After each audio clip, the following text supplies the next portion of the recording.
Indore crime branch ने digital house arrest के मामले में 4 आरोपियों को गिरफ्तार किया है। वहीं पकड़े गए आरोपियों ने पिछले दिनों एक कारोबारी की बहू को निशाना बनाकर करोड़ों रुपए की ठगी की वारदात को अंजाम दिया था।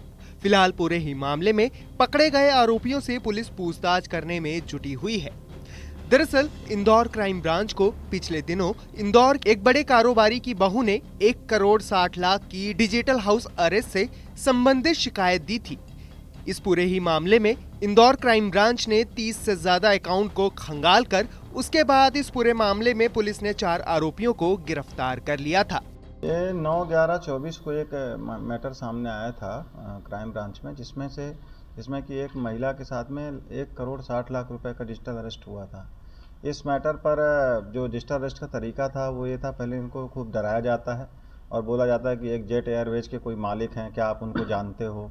तो इन्होंने कहा कि नहीं, मैं उनको नहीं जानती हूँ। उसके बाद फिर उससे और डिटेल बात करने लगे और फिर बोले कि आपके अकाउंट से 2 करोड़ के लगभग का ट्रांजैक्शन हुआ है और मनी लॉन्ड्रिंग हुआ है। और फिर उसको इस तरह बातों में उलझा के फिर उसको 3-4 दिन डिजिटल अरेस्ट में रखा। स्काइप वीडियो के थ्रू उससे बातचीत करते रहे और बोला कि आपके जो चूँकि मनी लॉन्ड्रिंग का केस है तो इसमें आपके सारे अकाउंट में जो भी पैसे हैं उनका वेरिफिकेशन करना है।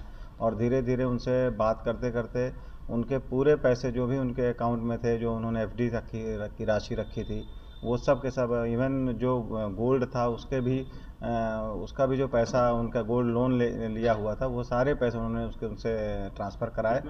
और लगभग 1 करोड़ 60 लाख रुपए का पूरा ट्रांजैक्शन हुआ है ये अलग अलग अकाउंट्स में। और फिर इसके बाद में उनको ये कहा गया कि आपको ये पैसा जब वेरिफिकेशन हो जाएगा उसके बाद वापस कर दिया जाएगा।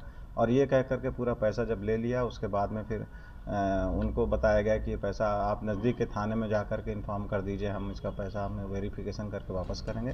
बता दें, इस पूरे मामले में प्रतीक और अभिषेक गुजरात के सूरत के रहने वाले हैं, जबकि चंद्रभान और राकेश बंसल मध्य प्रदेश के महर के रहने वाले हैं और इन्होंने कमीशन के आधार पर अपना अकाउंट दे रखा था। इस पूरी ठगी की वारदात को अंजाम देने के बाद इन आरोपियों के अकाउंट में पैसा ट्रांसफर कर दिया गया था, जिसके बाद पुलिस ने जब जांच पड़ताल की तो इनके अकाउंट में पैसा ट्रांसफर होने की जानकारी लगी।